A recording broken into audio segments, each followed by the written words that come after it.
ഇന്ത്യയുടെ വികസനത്തിന്റെ പ്രധാന പങ്കാളിയാണ് ജപ്പാൻ എന്ന പ്രധാനമന്ത്രി നരേന്ദ്രമോദി. ജാപ്പനീസ് പ്രധാനമന്ത്രി ഷിഗേരു ഇഷിബയുമായി നരേന്ദ്രമോദി ഇന്ന് കൂടിക്കാഴ്ച നടത്തി. ഇന്ത്യയിലെ ജാപ്പനീസ് നിക്ഷേപം $68 ബില്യൺ ഉയർത്തുമെന്ന ജപ്പാൻ പ്രധാനമന്ത്രി.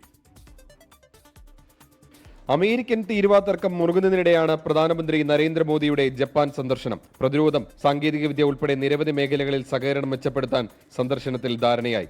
ഇന്ത്യ ജപ്പാൻ പങ്കാളിത്തം പരസ്പര വിശ്വാസത്തിന്റെ പ്രതീകമായി മാറിയെന്ന് ടോക്കിയോയിൽ നടന്ന സംയുക്ത സാമ്പത്തിക ഫോറത്തെ അഭിസംബോധന ചെയ്ത് പ്രധാനമന്ത്രി പറഞ്ഞു. मेट्रो से लेकर मैन्युफैक्चरिंग तक, सेमीकंडक्टर से लेकर स्टार्टअप्स तक, हर क्षेत्र में हमारी साझेदारी आपसी विश्वास का प्रतीक बनी है. ഇന്ത്യയിലെ നിക്ഷേപം $68 ബില്യൺ ഉയർത്തുമെന്ന് ജപ്പാൻ പ്രധാനമന്ത്രി പറഞ്ഞു. മുൻ പ്രധാനമന്ത്രിമാരായ യോഷിഹിഡെ സുഗോ, ഫുമിയോ കിഷിദ എന്നിവരുമായും മോദി കൂടിക്കാഴ്ച നടത്തി. ഉച്ചകോടിയിൽ അമേരിക്കയുടെ തീരുവയെക്കുറിച്ച് മോദി പരാമർശിച്ചില്ല. എന്നാൽ ചൈന സന്ദർശിക്കാനിരിക്കെ ഇരു രാജ്യങ്ങൾ തമ്മിലെ ഉഭയകക്ഷി ബന്ധം ശക്തിപ്പെടുത്തുന്നതിനെക്കുറിച്ച് മോദി ഓർമ്മിപ്പിച്ചു.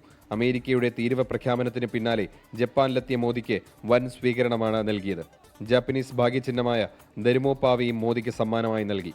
ജപ്പാൻ സന്ദർശനത്തിന് ശേഷം മോദി നാളെ ഷാങ്ഹായി സഹകരണ ഉച്ചകോടിയിൽ പങ്കെടുക്കാൻ ചൈനയിലേക്ക് തിരിക്കും. 24 ഡൽഹി.